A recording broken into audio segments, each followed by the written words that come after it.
नमस्कार विद्यार्थी मित्रांनो, कोटे सर मॅथ क्लासेसमध्ये आपलं सर्वांचं स्वागत आहे.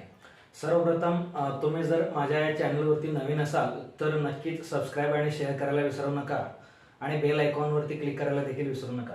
तर आज आपण काय करणार आहोत, स्टँडर्ड 8चा जो कंपाऊंड इंटरेस्ट या चॅप्टरचा जो प्रॅक्टिस सेट 14.2 आहे, यामधले आपण क्वेश्चन नंबर 1 to 7 पर्यंत या पूर्वीच्या व्हिडिओमध्ये पाहिलेले आहेत.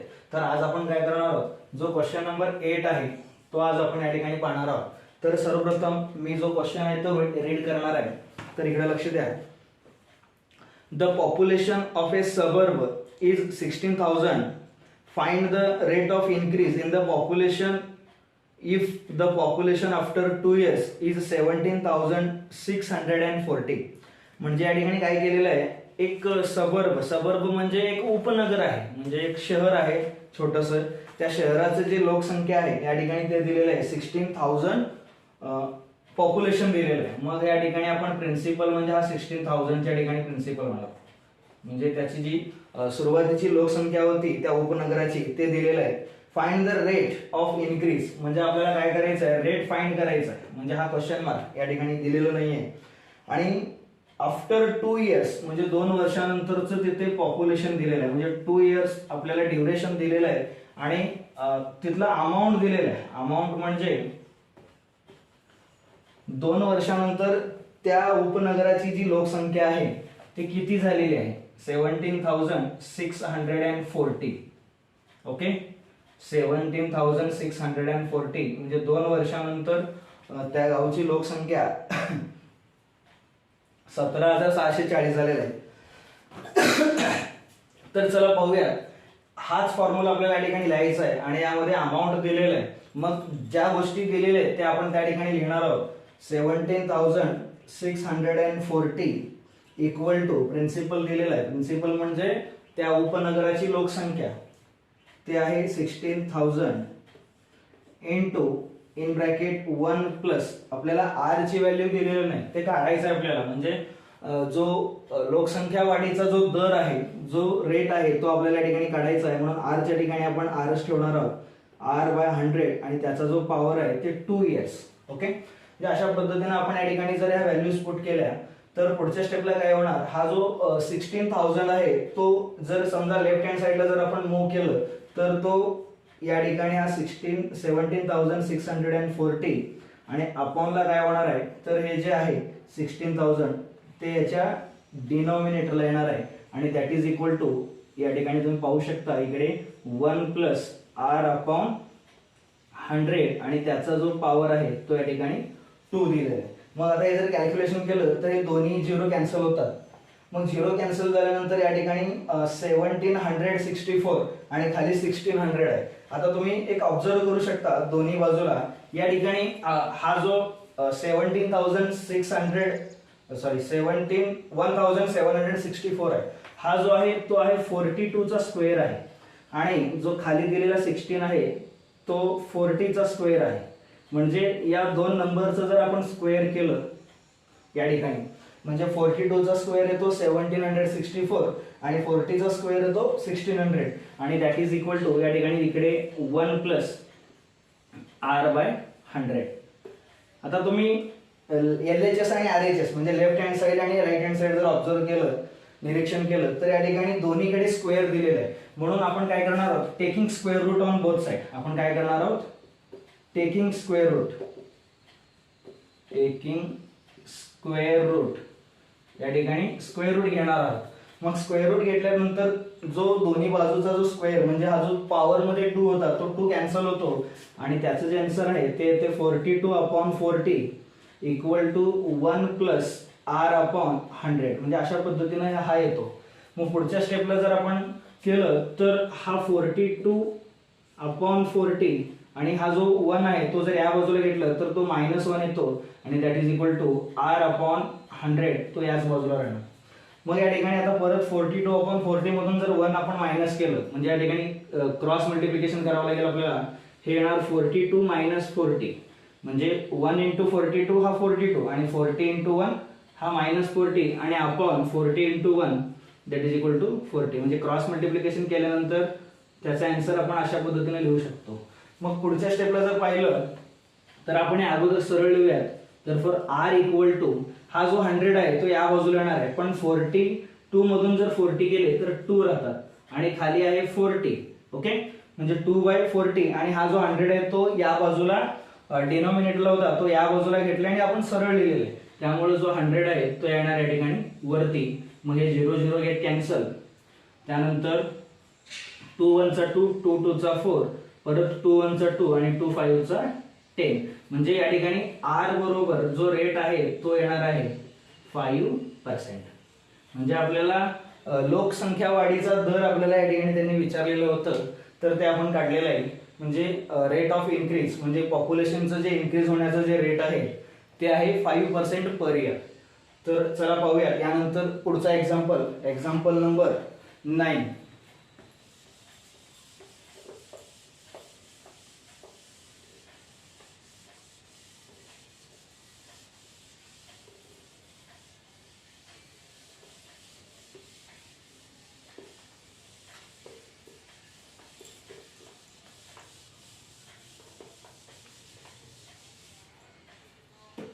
याच्यानंतरचा पुढचा एक्झाम्पल आहे एक्झाम्पल नंबर 9.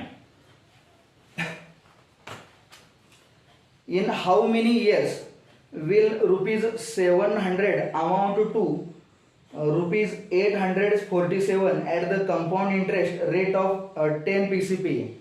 म्हणजे या ठिकाणी काय विचारलेलं आहे, हाऊ मेनी इयर्स म्हणजे आपल्याला या ठिकाणी यांची व्हॅल्यू काढायचं आहे.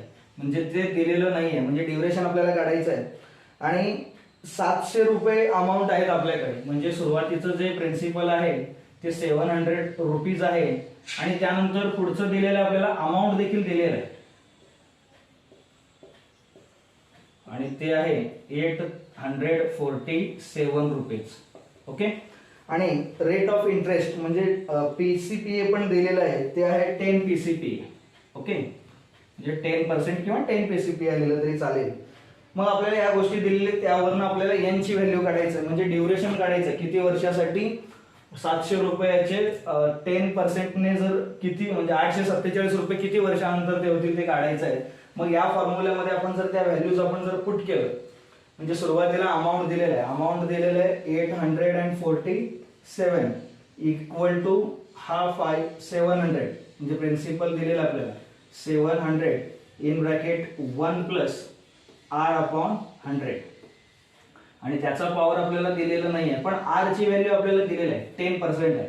म्हणजे या ठिकाणी आपण 10 लिहू शकतो. ओके, तर अशा पद्धतीने परत पुढच्या स्टेपला हा 847 आणि हा जो 700 आहे तो याच्या डिनॉमिनेटरला येणार इक्वल टू. आता याचं जर कॅल्क्युलेशन केलं 100 into 100 आणि प्लस 10 जर केलं तर 110 आणि अपॉनला आहे 100 आणि त्याचा जो पॉवर आहे तो या ठिकाणी दिलेला नसल्यामुळं एनच ठेवायचं. ओके, मग पुढच्या स्टेपला जर आपण कॅल्क्युलेट केलं तर या ठिकाणी तुम्ही पाहू शकता हे 0 0 इथे कॅन्सल होतात म्हणजे इथे 11/10 राहणार आणि या बाजूला जर आपण 7 ने जर डिवाइड केलं तर 7 1 चा 7 आणि 7 च्या पुढचे जे 2 0 ते ॲज इट इज लिहिलो. त्यानंतर परत 7 ला ह्या 847 ला जर डिवाइड केलं 7 1 चा 7, 8 मधून 7 गेल्यानंतर 1 राहतात 14 झालं. मग त्यानंतर 8 2 चा 14 आणि परत 7 असल्यामुळं 7 1 चा 7. म्हणजे अशा पद्धतीनं ही जी बाजू आहे 121 अपॉन 100 इक्वल टू या बाजूला तुम्ही पाहू शकता हा 11/10 आणि याचा जो पॉवर आहे तो या ठिकाणी एन आहे. ओके, मग आता हा 121 म्हणजे या बाजूचा जो 121 आणि 100 आहे ते जर आपण बघितलं 121 हा 11 चा स्क्वेअर आहे आणि खाली जो 100 आहे तो 10 चा स्क्वेअर आहे.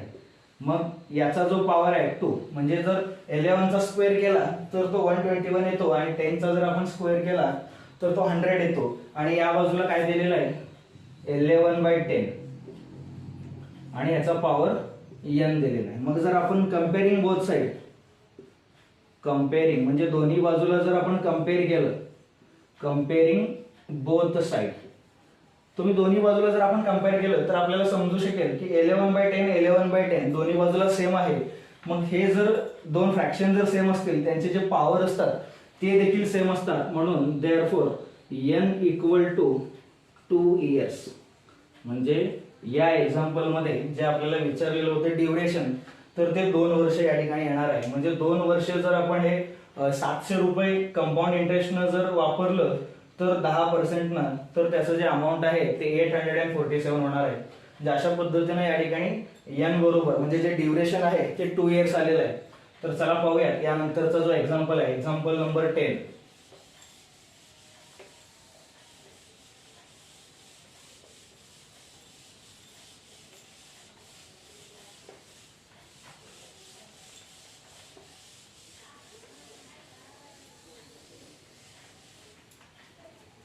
यानंतरचा जो एक्झाम्पल आहे पुढचा एक्झाम्पल नंबर 10 ते आपण पहिल्यांदा रीड करणार आहोत. Find the difference between simple interest and compound interest on 20,000 rupees at 8 PCPA.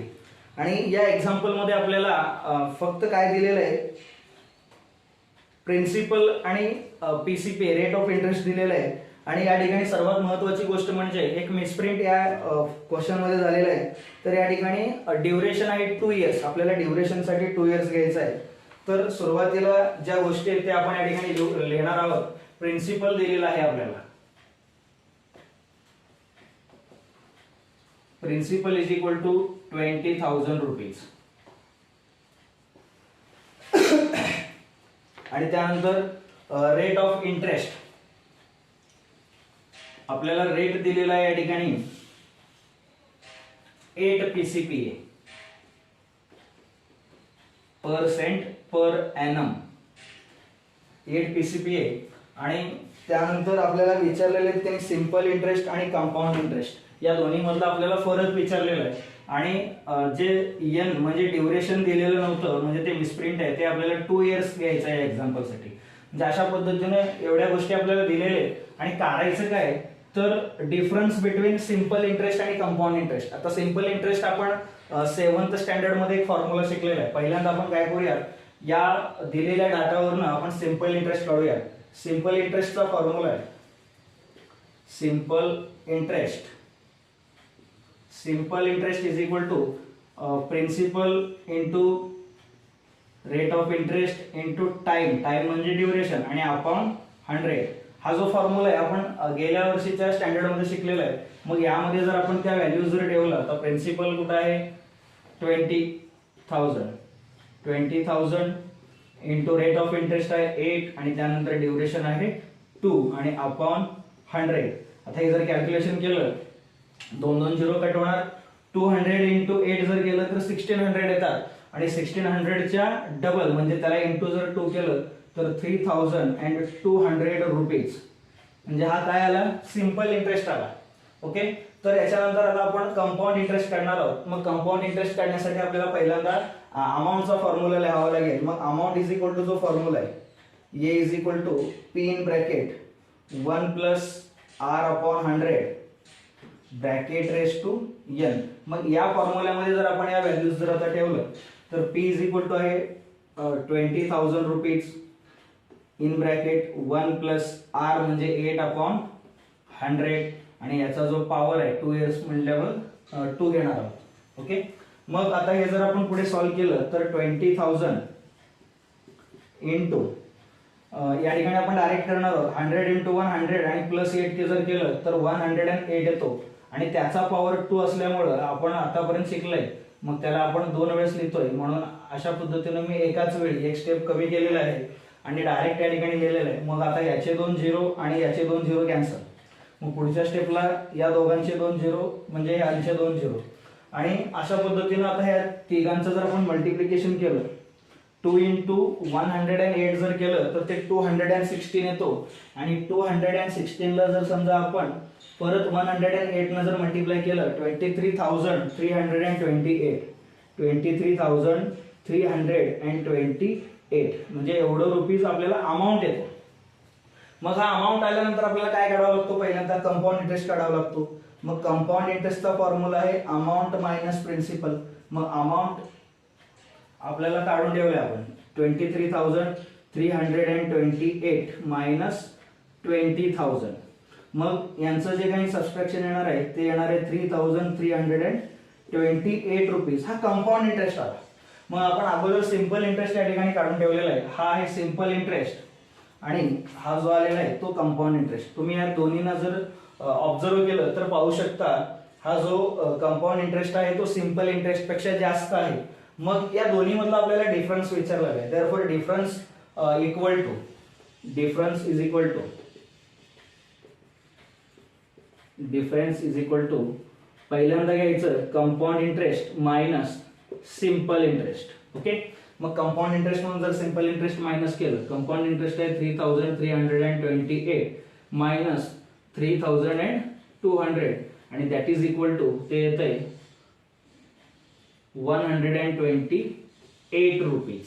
म्हणजे आपल्याला जे काही विचारलेलं होतं या दोन्ही मधलं सिंपल आणि कंपाऊंड इंटरेस्ट मधला डिफरन्स या ठिकाणी आपल्याला विचारलेलं होतं ते आपण काढलेलं आहे 128 रुपीज. म्हणजे अशा पद्धतीनं आज आपण या व्हिडिओमध्ये जो प्रॅक्टिस सेट 14.2 होता तो या ठिकाणी संपलेला आहे आणि याचबरोबर हा चॅप्टर देखील जो होता कंपाऊंड इंटरेस्ट हा देखील संपलेला आहे.